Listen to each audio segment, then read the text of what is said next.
प्यारे बुजुर्गों, माताओं, भाई और बहनों, आज जबकि हम सब एक साल से दूसरे साल की शुरुआत की ओर बढ़ रहे हैं,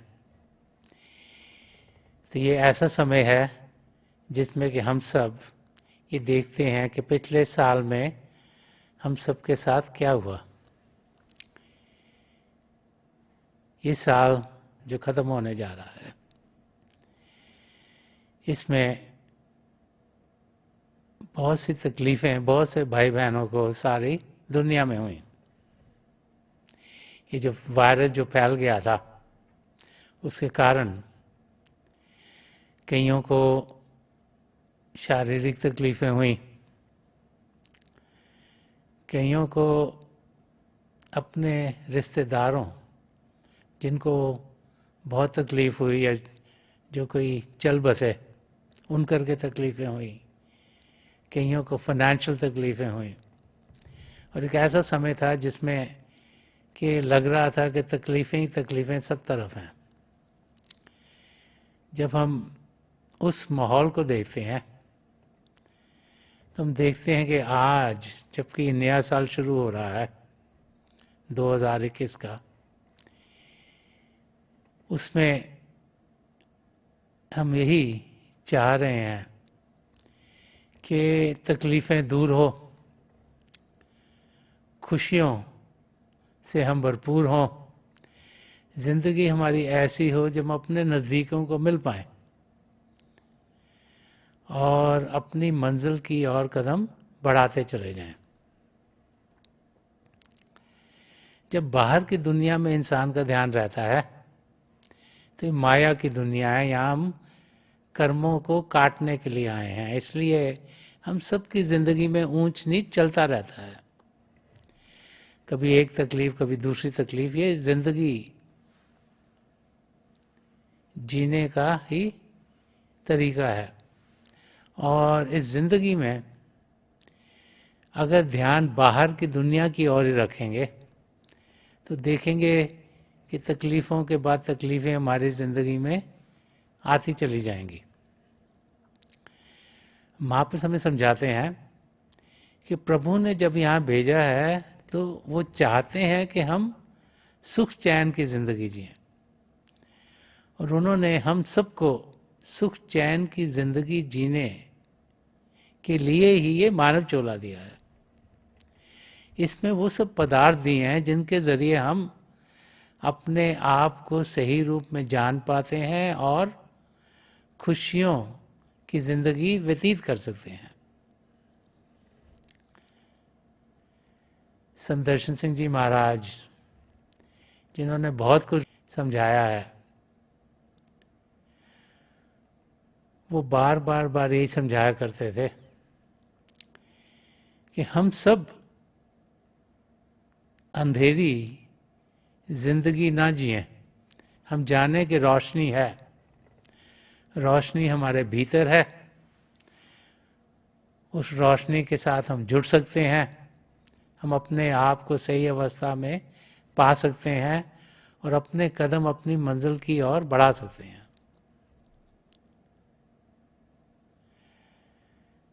संत दर्शन सिंह जी महाराज ने एक जगह वो एग्जाम्पल लेकर, जो कि एक बगीचे का होता है, कि एक बगीचे में फूल होते हैं और कांटे भी होते हैं,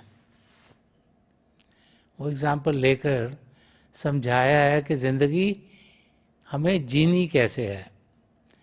तो संत दर्शन सिंह जी महाराज इस शेर में फरमा रहे हैं कि खिलाए फूल तफक्कुर के राह गुजारों में, कि खिलाए फूल तफक्कुर के राह गुजारों में, चिराग राह अमल में जला दिए तूने। संत दर्शन सिंह जी महाराज हमें समझा रहे हैं कि जब हम अपनी ज़िंदगी बाहर की दुनिया में ध्यान देते हुए गुजारते हैं तो बाहर की दुनिया में हम मस्त होने शुरू हो जाते हैं।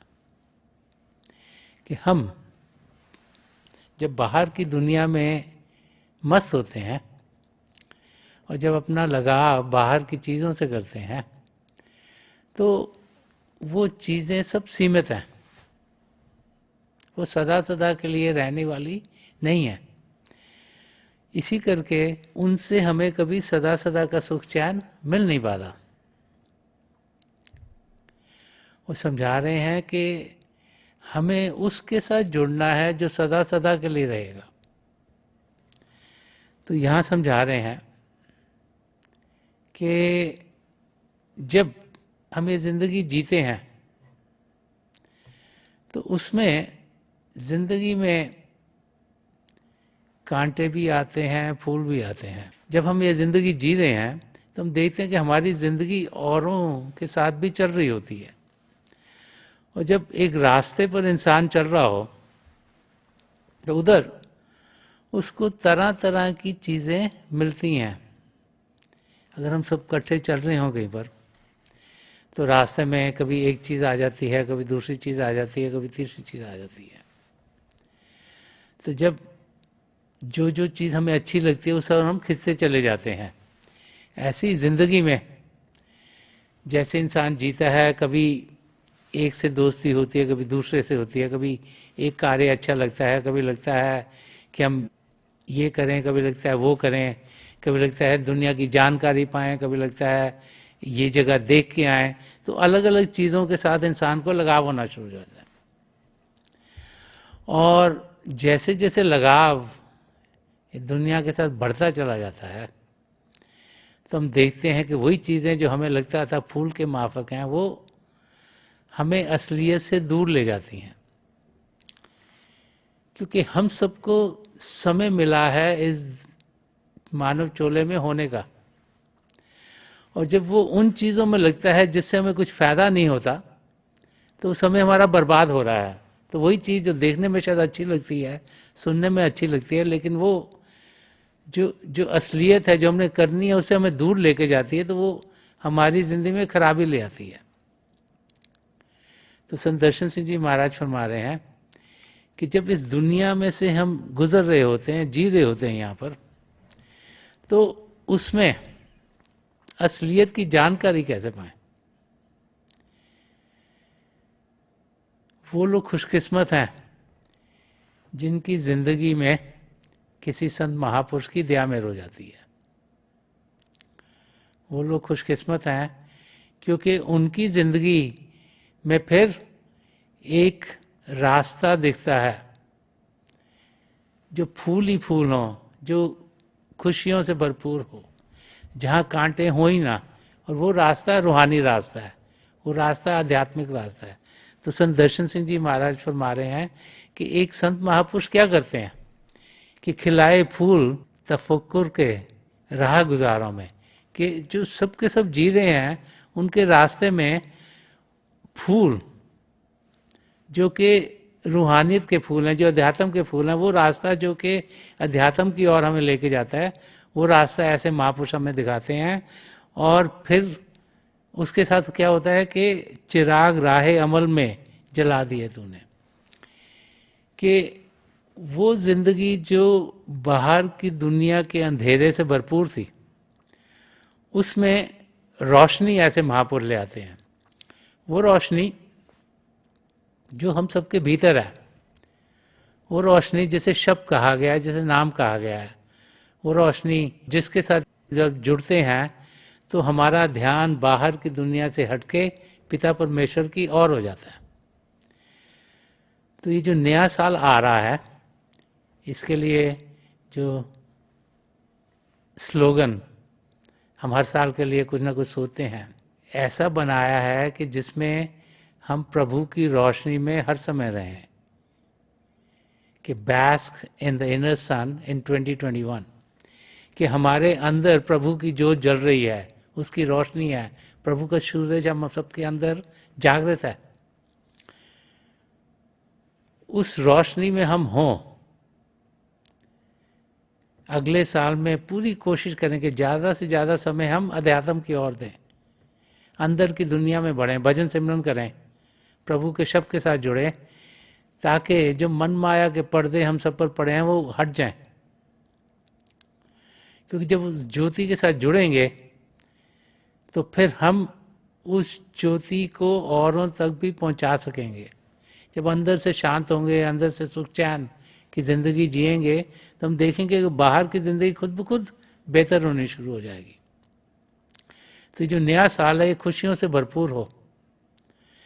अभी हम सब गुरु अर्जन देव जी महाराज का लिखा हुआ एक शब्द सुन रहे थे। जब उस शब्द को सही तरीके से समझे तो एक प्रार्थना है। हम सबकी यही प्रार्थना होनी चाहिए कि जो नया साल आ रहा है इसमें वो हमारी ज़िंदगी में ढले जो कि गुरु अर्जन देव जी महाराज हमें समझा रहे हैं।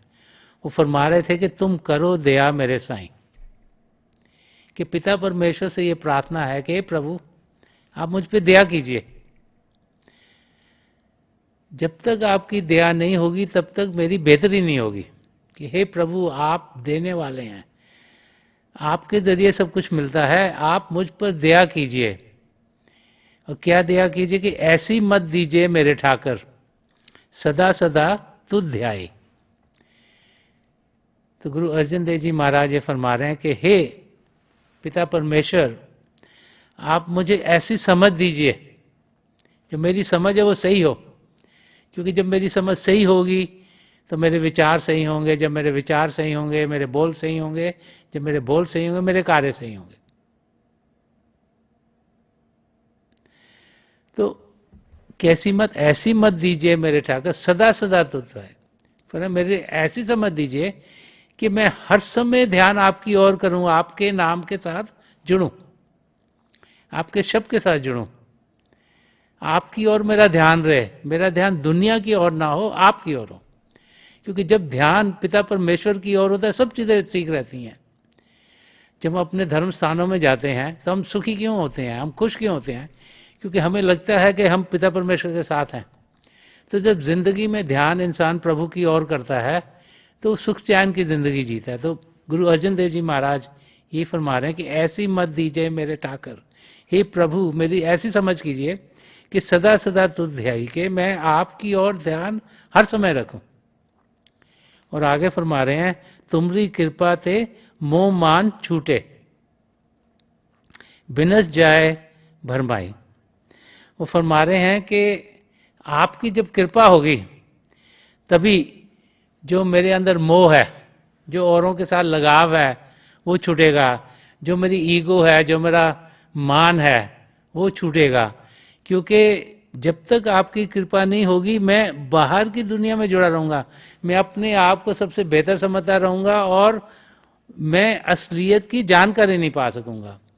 तो तुमरी कृपा थे मोह मान छूटे, कि जब आपकी कृपा होगी तभी मेरा मोह, जो दुनिया के साथ मोह है, जो लगाव है औरों के साथ, वो हटेगा।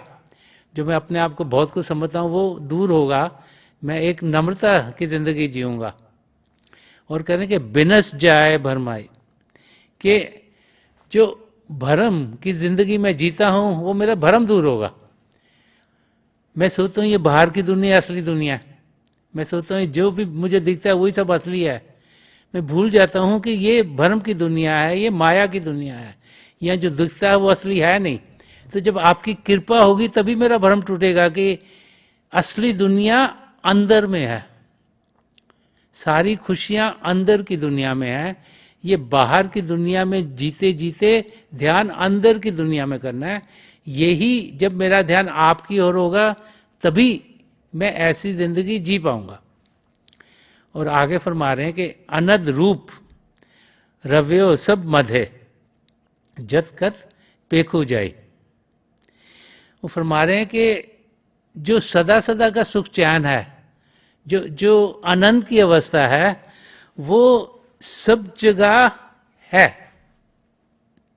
ये नहीं कि अनंत पाने के लिए मुझे यहाँ जाना है या वहाँ जाना है या वहाँ जाना है, क्योंकि आप सब जगह हैं। हे प्रभु आप तो कण कण में समाये हुए हैं, तो आप सब जगह हैं और आप मेरे भीतर भी हैं। तो मुझे आपके साथ होना, अनंत की अवस्था में होना है। और मैं जहाँ भी देखता हूँ मुझे आप ही दिखाई देते हैं। मेरी यही अवस्था कर दो कि आप जो कण कण में समाये हुए हो, आपकी इतनी कृपा मुझ पर हो कि मैं जहाँ देखूँ वहाँ मुझे आप ही दिखें और कोई दिखे ही ना। और कण कण में मुझे आपके दर्शन हो, ताकि मैं आपकी नज़दीकी पाऊँ, मैं आपके अंग संग रहूँ और मैं सुख चैन की जिंदगी जीता रहूँ। और आगे फरमा रहे हैं कि तुम दयाल कृपाल कृपा निधि, पतित पावन गोसाई। फरमा रहे हैं कि आप दयालु हो, आप दया करने वाले हो, आप कृपालु हो, आप कृपा करने वाले हो, और आप कृपा के भंडार हो, आप कृपा से भरपूर हो, आप दया से भरपूर हो, आप सब कुछ कर सकते हो, आप हर एक की जिंदगी बेहतर कर सकते हो। और पतित पावन गोसाई, और आप वो हो कि हम लोग जो कर्मों के लिहाज से गल गल चीज़ें करते हैं, उन पर आपकी कृपा होगी तो हम सब सही हो जाएंगे, हम सबकी ज़िंदगी सही हो जाएगी। आप कर सकते हो, आप कृपा से भरपूर हो, आप दया से भरपूर हो, और आपकी दया दृष्टि जब हम पर पड़ेगी तो हमारी ज़िंदगी भी सही हो जाएगी। जैसा आप चाहते हो वैसा आप हमें बना सकते हो। तो आप कृपा कीजिए, हमारे को एक सच्चा इंसान बनाइए, एक अच्छा इंसान बनाइए। और आगे फरमारे, कोट सुख आनंद राज पाए, मुख से निमत बुलाई।